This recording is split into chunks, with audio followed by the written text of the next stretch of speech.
Dans le cadre de l'exposition sur Léonard de Vinci, l'Office municipal de la culture organisera ce samedi une conférence décentralisée au Forum Fnac de la ville de Metz.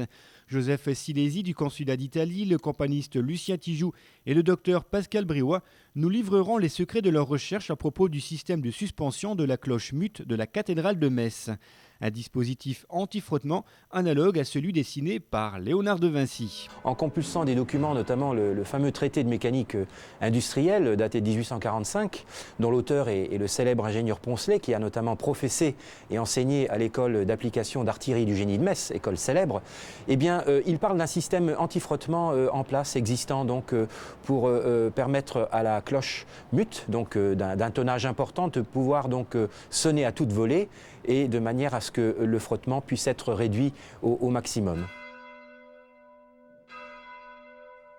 Les personnes qui ont été amenées à opérer des recherches dans ce secteur se sont rendues compte je dirais que la chose est plutôt énigmatique, sur des similitudes quand même étranges entre ce système anti-frottement dont parle l'ingénieur Poncelet, sur un traité plus ancien, sur des documents plus anciens existant dans les archives. Et curieusement, on voit apparaître, je dirais, non pas l'ombre, mais l'image d'un certain personnage dénommé Léonard de Vinci. Léonard de Vinci qui a travaillé et qui s'est penché sur la question de ce système anti-frottement, notamment même quelques-uns de ses prédécesseurs qui ont travaillé sur la problématique de savoir comment faire sonner des cloches de gros tonnage à toute volée sans compromettre la structure de l'édifice qui les accueillait, à savoir les beffrois.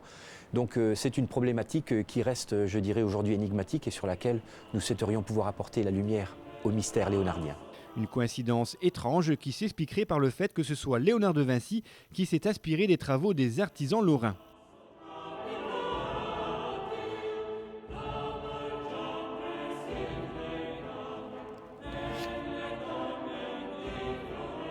Le système de suspension de la mute actuelle date de 1812.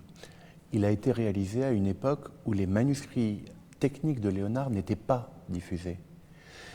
Le mystère s'épaissit d'autant plus qu'avant cette date de 1812, la cloche reposait sur un autre dispositif légèrement différent, datant du XVe siècle, proche lui aussi d'un dessin de Léonard.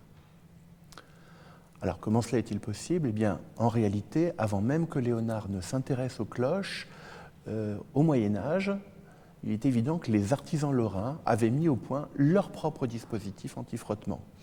Non seulement ils n'ont pas volé les idées de Léonard, mais il semble même que Léonard se soit inspiré de leur solution.